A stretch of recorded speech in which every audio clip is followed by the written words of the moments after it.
Hey guys, welcome back to another day and another vlog. काफ़ी दिनों बाद हम मिल रहे हैं, ऑलमोस्ट एक हफ्ते बाद। तो आज एक्चुअली है सैटरडे एंड आज डेट है 23। अभी जा रही हूँ मैं मम्मी के साथ थोड़ा बाहर, बिकॉज मम्मी को सिम कार्ड लेना है, तो उसी वजह से चल। तो ये रही मेरी मम्मी। Good morning. कैसी हो? अच्छी हूँ। अच्छी हो? हमारे सब्सक्राइबर को ही पूछ लो कैसे हो। आप सब कैसे हो subscriber? She is so cute. अच्छी है, सब अच्छे हैं। तो अभी चलते हैं, स्कूटी स्टार्ट करते हैं। बाजू में ही जाना है बट स्कूटर से जाते हैं बिकॉज बहुत गर्मी। तो फिर से काफ़ी दिनों बाद स्कूटर चालू कर रही हूँ। देखते हैं कितने कितने स्टार्ट होते हैं।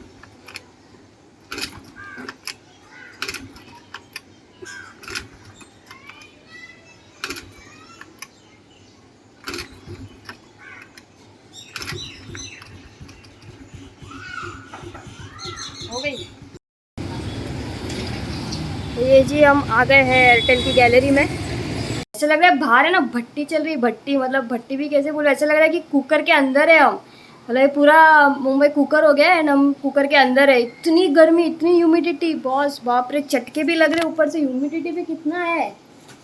ये साल मतलब जितना ठंडी पड़ी है ना ये साल, उतनी ज़्यादा गर्मी भी होने वाली है। मैं इतने दिनों से इसलिए ब्लॉग नहीं करी थी बिकॉज जैसे हम चाहते हैं वैसा जब होता नहीं है तो बहुत ज़्यादा दुख होता है। एंड इतने दिनों से मैं इसी से कुछ गुजर रही थी एंड बहुत ज़्यादा स्ट्रेस में थी काम की वजह से। इसलिए बहुत नेगेटिविटी भी दिल में आ रही थी मेरे। नेगेटिविटी मतलब थोड़ा नेगेटिव सोचने लगी थी मैं स्ट्रेस के वजह से। एंड हमारे काम के जब काम हमारा जैसे हम चाहते हैं वैसा होता नहीं है तो हम उसके बारे में भी थोड़ा नेगेटिव सोचने लगते हैं। ऐसा नहीं होना चाहिए, तो पर ऐसे टाइम पे हो जाता है। तो इसी की वजह से मुझे बिल्कुल भी मन नहीं कर रहा था व्लॉग करने का। एंड आज छुट्टी है मुझे, तो मैंने सोचा कि आज व्लॉग करते हैं एंड क्या हुआ इतने दिनों से वो थोड़ा डिस्कस कर लेते हैं। तो ये सब हो रहा था। तो अभी हम गए थे मम्मी के साथ एयरटेल गैलरी में, बट उसके बाद हम वापस गए वोडाफोन गैलरी में। एक्चुअली सीन क्या है कि मम्मी का जो सिम कार्ड था वो पहले आइडिया था एंड अभी idea and Vodafone last 2-3 month से मर्ज हो गए। तो इसी वजह से जो जिनका भी आइडिया कार्ड था उनको वोडाफोन में वीआई जो कार्ड है उसमें अ, नया कार्ड लेना था। तो उसी की वजह से मम्मी का जो नेटवर्क प्रॉब्लम हो रहा था उसके कार्ड पे, तो मम्मी ने सोचा कि गैलरी में जाते एंड सोल्यूशन क्या है वो निकालते। बिकॉज मम्मी का जो नया फ़ोन है उसमें जीपे नहीं चल रहा था एंड जो मैसेज वेरिफिकेशन मैसेज होता है वो सेंड नहीं हो रहा था।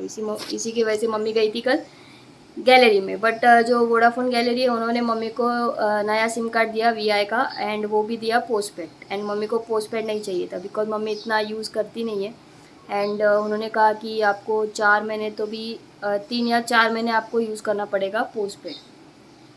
तो मैंने मम्मी को कहा कि पोस्ट पेड लेने की ज़रूरत क्या थी, प्रीपेड ही चल जाता था। तो इसलिए मैंने मम्मी को सजेस्ट किया कि हम एक काम करते हैं, हम एयरटेल में उसे एक पोर्ट कर लेते हैं because Airtel is good network. मतलब काफ़ी जगह पे एयरटेल का अच्छा नेटवर्क आता है। वोडाफोन का थोड़ा मुझे भी एक्चुअली पोर्ट कराना है। मेरा भी वोडाफोन है एक सिम कार्ड और एक सिम कार्ड जियो है। तो इसी वजह से हम गए एयरटेल गैलरी में। बट उन्होंने कहा कि आपको अभी 3 महीना तक 3 महीने या फिर 4 महीने यूज़ करना पड़ेगा जो आपने पोस्ट पेड लिया है। बिकॉज पोस्ट पेड का ऐसा रूल होता है कि आपको 4 महीने यूज़ करना पड़ता है जब आप पोस्ट पेड कार्ड लेते हो।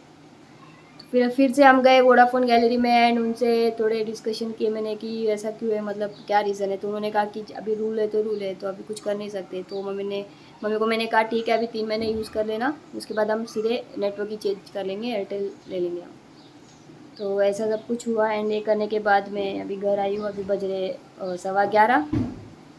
तो अभी देखते हैं, शाम का भी कुछ बाहर जाने का प्लान है। मैं जब थोड़ा स्ट्रेस में थी तब मैंने ये वाली बुक जो है ये पढ़ी थी, your destiny in your thoughts. ये मेरे जो सदगुरु है, वेट आई शो यू।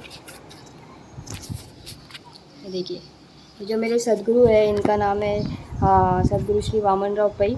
तो इन्होंने ये बुक लिखी है। ऐसे उनके बहुत सारे बुक्स हैं जो मेरे घर पे रखे हुए हैं। मुझे पहले समझ में भी नहीं आता था इतना डिटेल में, और मुझे बुक्स पढ़ना बिल्कुल भी पसंद नहीं। मुझे जितना भी ऑडिबल ऑडियो या फिर वीडियो देख के मुझे ज़्यादा पसंद आता है, देख के मैं समझ जाती हूँ जल्दी, बट बुक्स पढ़ के मुझे समझ में नहीं आता है। तो जब मैं इतने दिनों से स्ट्रेस में थी एंड नेगेटिव फील कर रही थी तो मैंने ऐसे ही जस्ट सर्च किया। मेरे घर पे छोटी सी लाइब्रेरी जैसा है तो उसमें मुझे ये वाली बुक मिली, your destiny in your thoughts. तो इसी के टॉपिक से आपको समझ में आ सकता है कि आपका जो भाग्य होता है, आपका जो डेस्टिनी होता है, वो आपके थॉट्स में ही होता है। अगर आप जैसे सोचते हो वैसे ही आपकी लाइफ में होता रहता है।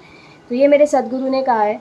तो यही मैं सोच रही थी कि आप जब नेगेटिव सोचते रहते हो तो आपके साथ वो नेगेटिव ही होता है। जब आप पॉजिटिव सोचने लगते हो तो आपके साथ वो पॉजिटिव ही होना चालू हो जाता है। तो इसी बारे में पूरी बुक में लिखा हुआ है एंड बहुत ही ज़बरदस्त बुक है ये। इसे मैं और 2-3 बार पढ़ूंगी ताकि ये मेरे दिमाग में ना फिक्स हो जाए। बिकॉज एक बार पढ़ने से आपको ना कभी भी वो आपके दिमाग में ना रह नहीं जाता है। आप 2-3 दिन में उसको भूल जाते हो। बट आप जब कंटिन्यूसली उसे 2-3 बार वो बुक को पढ़ते हो तो आपके दिमाग में सारी बातें फिक्स हो जाती है। जैसे हम पढ़ाई करते वक्त भी एक कोई आंसर हमें बाय ऐड करना होता है एंड उसे समझना होता है, तो हम उसे जब 10 बार 15 बार पढ़ते तब जाके हमें वो समझ में आता है एंड हमारे दिलो दिमाग में रह जाता है। तब हम जाके एग्ज़ाम में उसे प्रॉपरली लिख के आते थे।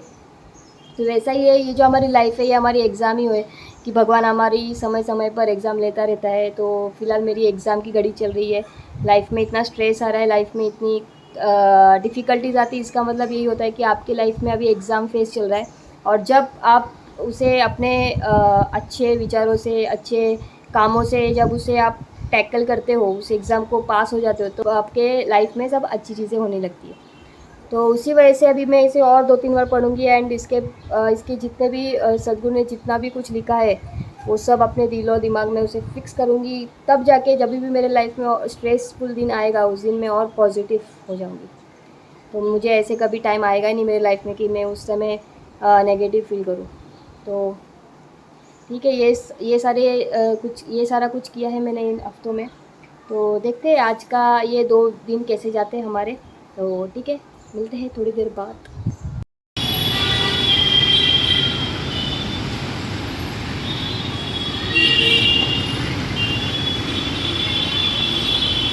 So here I am standing near a newly made metro station which is Dahanukarwadi metro station.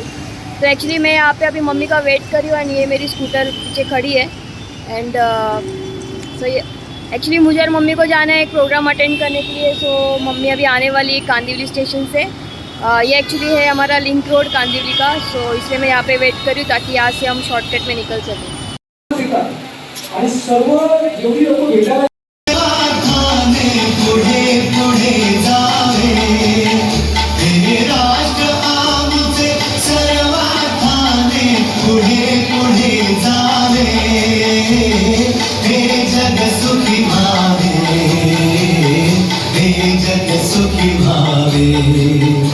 So I am back home and इस व्लॉग को यहीं पे एंड करते हैं गाइज।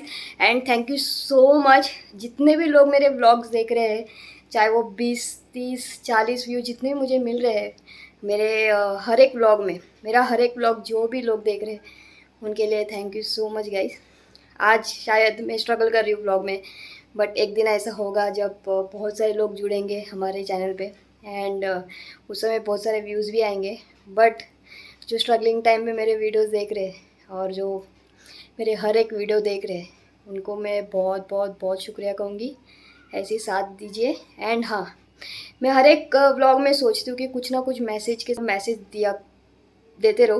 तो इस व्लॉग में मैंने पॉजिटिव थिंकिंग का एक मैसेज दिया। तो गाइज़ याद रखना, जितने भी प्रॉब्लम्स आए लाइफ में वो एक एग्ज़ाम होती है हमारी। तो हमें पॉजिटिवली उसे सोचना है एंड पॉजिटिवली उसे टैकल करना है। नेगेटिव थिंकिंग आएगी बट उसे हमें पॉजिटिव में कन्वर्ट करना है। So thank you guys for watching this vlog. कल संडे है तो कल मैं और मेरे एक दोस्त का प्लान बना है जीवदानी जाने का। तो वो व्लॉग हम शूट करेंगे कल एंड आपको वो व्लॉग पसंद आएगा। जिनको भी जीवदानी जाना है तो मैं जितना भी डिटेल मुझसे होगा मैं उतना डिटेल में आपको समझाऊंगी कैसे जाना है और वहाँ क्या क्या है। तो इस व्लॉग को यहीं पे एंड करते हैं। एक्चुअली अभी मैं जस्ट घर आई तो थोड़ा सांस फूल रही है। तो bye bye guys, take care and peace out and be positive. God bless you.